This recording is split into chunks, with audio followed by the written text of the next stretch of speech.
Leader of the third party. Thank you, Honourable Speaker. I move that Bill M209 be now read a second time. Thank you. Honourable Speaker, it gives me great pleasure to rise and speak at second reading to Bill M209, Business Corporation Amendment Act, which I will outline my speech in 4 different sections. I'll start by giving a brief introduction, Honourable Speaker, as to the purpose and intent of the bill, what it does, moving on to the process by which it was created, and finishing with a summary with a conclusion and the type of economy it's trying to encourage and build. This is a bill that my office has been working on for quite some months, since the May of last year, and I'm thrilled that we've been given the opportunity to debate it today, and I'm frankly grateful to government for providing us access, and members of opposition access, to legislative drafters to allow us to bring this bill in a form that we know has gone through the formal legislative drafting process. You know, I've talked a lot, Honourable Speaker, about the emerging economy and the fact that the government needs to be prepared and resilient amidst the rapid shifts that are occurring in our society and our economy. These include, but are not limited to, things like climate change, environmental degradation, changes to the nature of work, rapid technological advance, the whole increasing disparity between those who have and those who don't have, income security, and so forth. And I believe, frankly, Honourable Speaker, that business must play a central role in helping us tackle these enormous challenges and find solutions. It is not only up to government to find the solutions, it is also up to business. And that's why we created this legislation, to create benefit companies in British Columbia.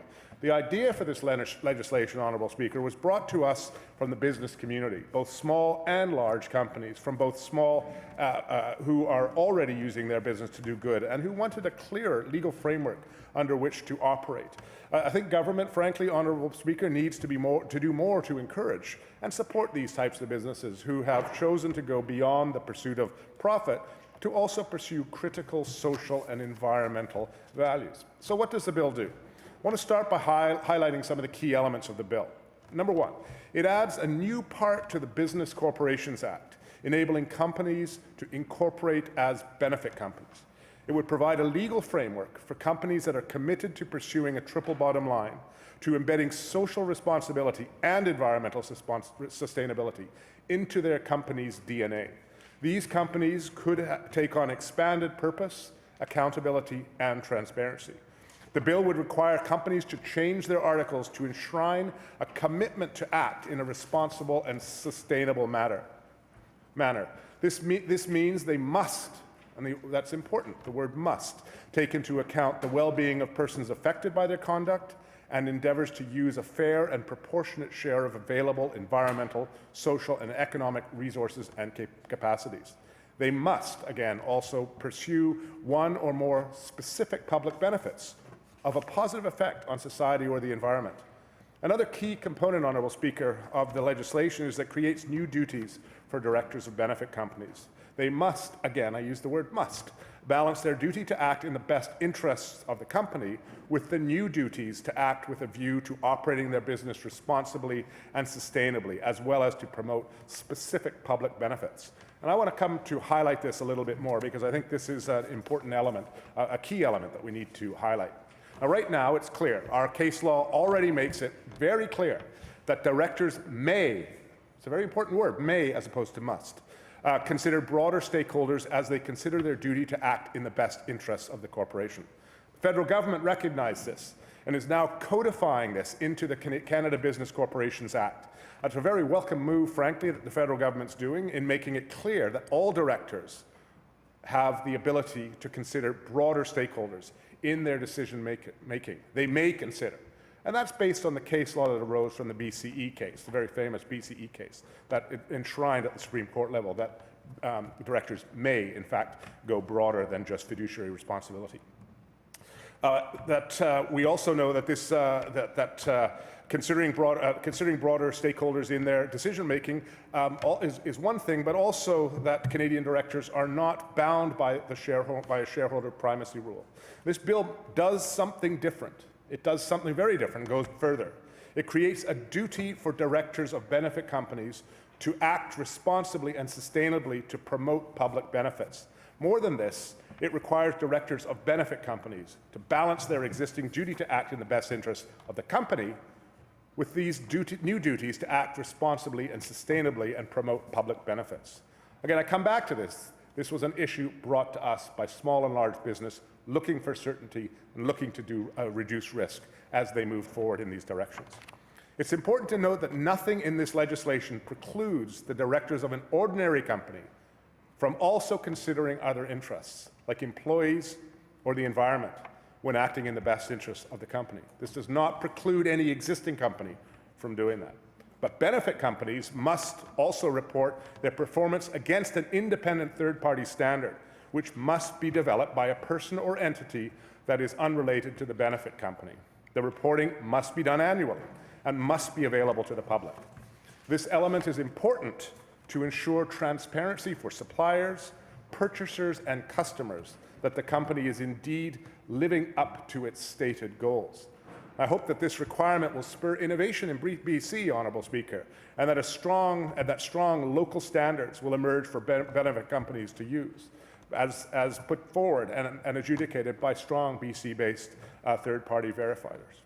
The legislation creates clear expectations about the nature and mandate of the company and provides protections for directors who choose to prioritize public benefits and not only profit. Honourable Speaker, this legislation would help mission-driven companies stay true to their mission as they grow and protect the vision of the founders of benefit companies by embedding the environmental and social benefits into the company's actual mandate. It would provide more certainty for impact investors, another critical aspect of this bill.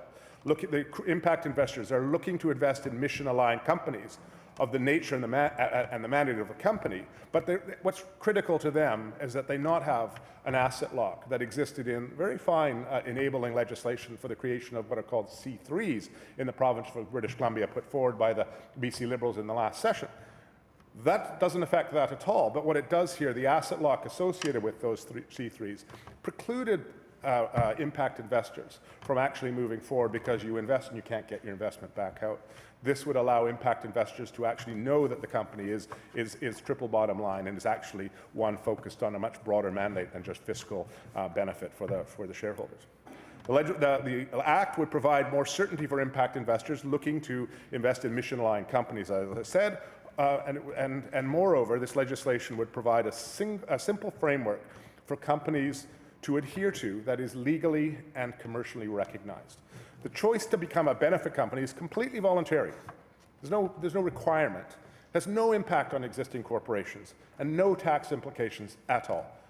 I also believe, although the government down the road may view some kind of change in the way it incorporates tax to business, to benefit companies versus other companies, if a government moving forward sees that this is something they wish to encourage. But that is up to government, not something that we'll be bringing or discussing in private members' bill.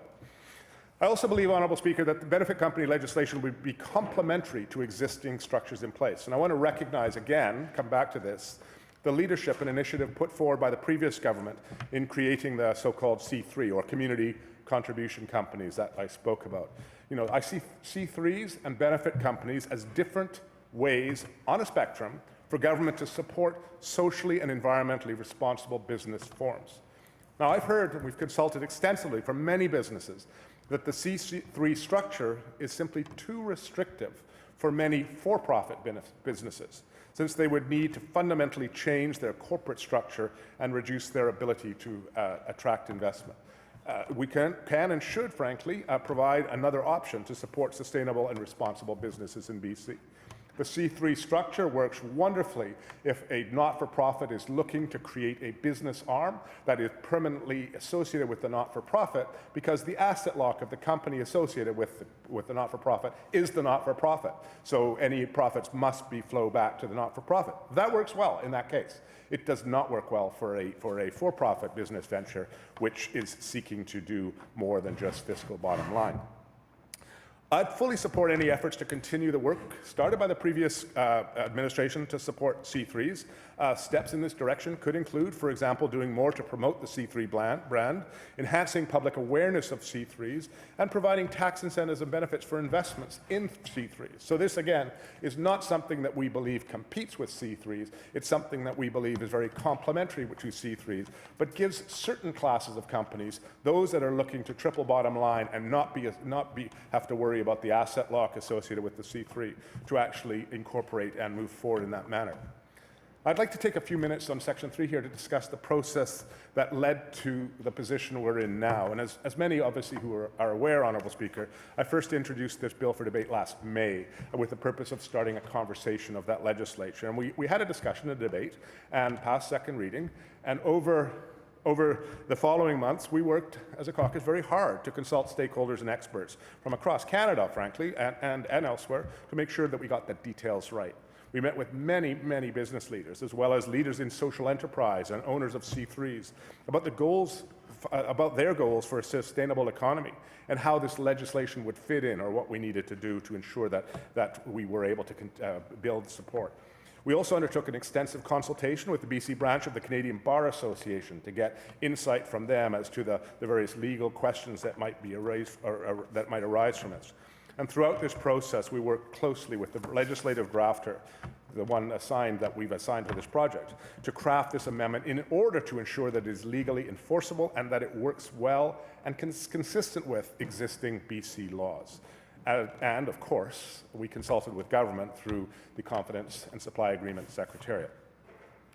So in conclusion, Honourable Speaker, I'm very proud of this piece of legislation, and I'm very glad to see that we're debating at a second reading today, and I'm grateful to government for bringing this forward to the order papers to actually allow us to have this debate. I think it bodes well for working across party lines to see private members' bills discussed in this fashion, and I hope we're able to move forward both with opposition bills as well as other bills from others in this chamber. We will have a rather interesting and novel process in committee stage, and I look forward to articulating that as we move towards that, because this hasn't been done before, Honourable Speaker, in this legislature as far as we can tell, where an opposition member is in committee stage. So that will be a unique experience, and I think we might point to some revisions in standing orders that we might want to discuss and collectively as we move forward, as we move to this committee phase, an odd committee phase that it is in the BC legislature compared to other jurisdictions. I believe that, frankly, becoming the first jurisdiction in Canada to champion benefit companies is a huge opportunity. We know that Quebec is right behind us here and likely going to follow through shortly thereafter, but we're leaders here in BC. We don't follow others, and I think British Columbians enjoy being leaders, and that's why I'm excited that government has continued to support this effort moving forward. BC is already, like Quebec, we're sort of a mirror of Quebec in that regard, where we have a home to many, many socially responsible companies, and it's part of our, frankly, stellar brand as one of the greenest places in the world. Supernatural British Columbia, beautiful British Columbia. Our monikers on our license plates for years have been focusing on our natural beauty and what brings people to our lovely province. We've been seeing also shifts in consumer patterns and behavior, particularly among younger demographics sensitive to social and environmental impact. We know, again, from our extensive consultation, that the millennial group, that category, however you want to call them, millennials in this area, are very concerned about social enterprises. They're very supportive of and look actually to buy from and invest in social enterprises or triple bottom line companies. And benefit companies allow those companies, from small to large, to actually demonstrate, distinguish, and be publicly transparent about their overall mission in a triple bottom line sense. Frankly, we're struggling as a society to adjust and respond to massive technological, social, and environmental shifts that we're facing, whether it be, as I said earlier, from climate change to automation. We need, frankly, I think, to think differently in order to turn our challenges into opportunities. And this is one of the things this bill does here. We need the partnership and we need to engage with the business community to help us deal with these challenges, not to prescribe solutions to business, but to work with business, to allow the innovative ideas in business to flow through in an environment that seeds and nurtures innovation. That's how we'll be successful. Government and the non-profit sector cannot, by themselves, respond to the challenges that we face before us, and frankly, nor should they. Businesses play an incredible and a huge role in our society, and they must be part of any solution to any problem that we see emerging. And companies that pursue a triple bottom line, frankly, they're on the cutting edge of rethinking the role of business in the 21st century. Now, some are doing so voluntarily, others wish to do so, and they wish to be protected, and this legislation gives them protection and gives them the ability to follow a suite of rules that are set out to ensure that what they do is enshrined in their articles and protected moving forward. You know, businesses know that acting in the best interests of people and the planet is the best way to build a thriving economy for the long term. And if BC had this legislation on the books, and if companies were able to incorporate it as benefit companies with an explicit social and environmental benefit baked into that purpose, it would send a very strong signal to the government, through the market, that the government supports this approach to business. And British Columbia is a home and wants to seek and attract new business in this area. We look forward and encourage more companies to incorporate social and environmental values into their own businesses, empowering them to create change in our province and to help us solve many of the challenges that face us all. Thank you, Honourable Speaker, and I look forward to listening to the other comments and the deliberations that committee face.